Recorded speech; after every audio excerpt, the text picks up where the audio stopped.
দেন। আর যদি নেককার না হইয়া গুনাহগার হয়, বেপরদা মহিলা হয়, বেনামাজি হয়, হালাল হারামের সাথে কোনো সম্পর্ক থাকে না, তাইলে এমন মহিলা এমন পুরুষের জাহান্নামের ফেরেশতারা আসে। আল্লাহর নবী বলেন মুসলির মতো সালার চট নিয়ে আসে তার প্রাণটাকে নেওয়ার জন্য।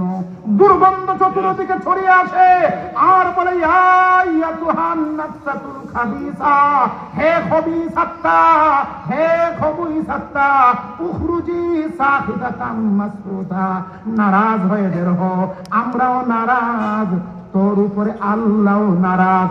টেনে হিসেবে বের করে আল্লাহর নবী বলেন বৎকার নারী পুরুষের দেহ থেকে প্রাণ বের হতে চায় না, দৌড়াদৌড়ি শুরু করে, পা থেকে হাতে চলে যায়, হাত থেকে পায়ের মাঝে চলে যায়, এদিক সেদিক দৌড়াদৌড়ি করে।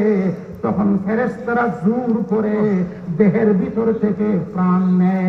আল্লাহর নবী বলেন তোমরা কি দেখেছো বিজার রুই আর তুলার ভিতর থেকে একটা লোহার শলাকা টান দিয়ে বের করলে যেমন লোহা শলাকার ভিতরে ভিজা রুই আর তুলা পেঁচাইয়া পেঁচাইয়া সিরে সিরে আসে, এইরকম বৎকার গুনাহগার বেনামাজি বেপরদা লোকদের আত্মা বের হতে চায় না, টেনে হিসড়ে আল্লাহর গজবের ফেরেশতারা বের করে নিয়ে যায়।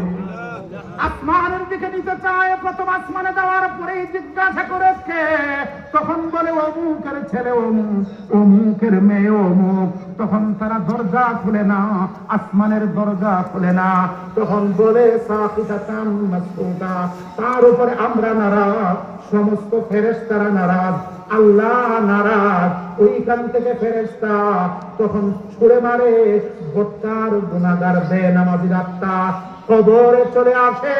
ও আমার পানের বাইরে আল্লাহ রাব্বুল আলামিন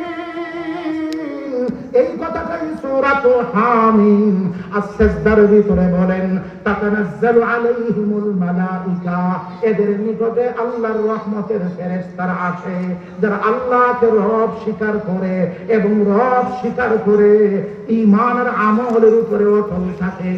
সাধুবাদ দিয়া বলে আল্লাহ তাখাফু ওয়ালা তাহজানু, ও ইমানদার নারী পুরুষ, ও শহর পাড়ার ইমানদার নারী পুরুষ, তোমরা ভয় করো না, ভয় করো না, ভয় করো না, ওয়ালা তাহজানু, এবং তোমরা চিন্তিত হইও না, তোমরা দুঃখিত হইও